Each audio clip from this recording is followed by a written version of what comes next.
has become one of the most controversial issues in Hampton Roads sports. Why is lacrosse recognized by Virginia high schools in other parts of the state, but not here? I'm Bruce Rader. The answer is more complicated than you may think. Nathan Epstein did a lot of digging into this sensitive issue, and tonight tells us what he's learned.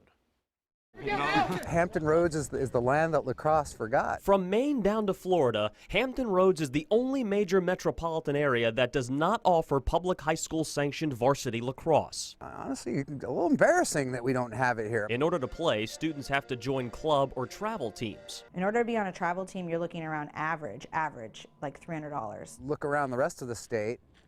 Everybody else has lacrosse. Mark Keller is head coach of the club team at Ocean Lakes and vice president of Hampton Roads Lacrosse, which oversees 60 teams, boys and girls, from Williamsburg to the beach. We've been here and been healthy, but because we don't play at the schools, I think a lot of people don't even realize it. The Virginia Beach School Board first heard a proposal to sanction the sport almost 3 years ago. We sat down with them then, told them that their footprint in our schools was not adequate. Since then, 8 beach schools have formed both boys and girls club teams. 8 of those 16 have enough interest to form both varsity and junior varsity squads. We've basically built a league right now. Our kids have their own equipment. We have goals. We have uniforms.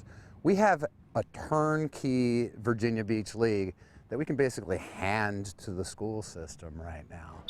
The school board approved a year-long budgetary study last spring and presented a summary of that study in a workshop last week. There were some factual inaccuracies too, which we're actually going to go through and rebut. Mr. Edwards, a Virginia Beach School Board member for 22 years, says equipment, uniforms, and field maintenance aren't the only financial roadblocks. We've got teachers that are underpaid.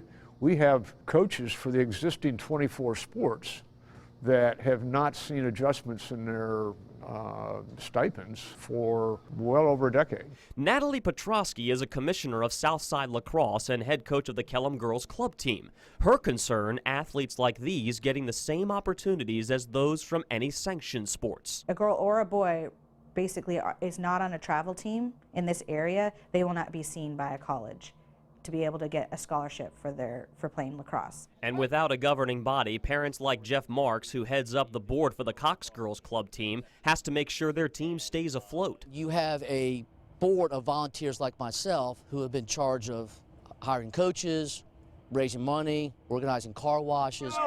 The Virginia Beach school principals recently voted they would not be adequately ready to implement the sport in time for the 2021 calendar year. I haven't heard anyone say this isn't going to happen. I think the question is when it's going to happen. Mr. Edwards makes no assurance. Certainty is a difficult word to address. There's a desire by a number of the school board members to try to make it happen. If not this next year, then hopefully the following year. The fastest growing sport in America still trying to catch up in Hampton Roads. With the Sports Wrap, I'm Nathan Epstein. All right, thank you very much, Nathan. A very interesting topic. We'll continue to follow it.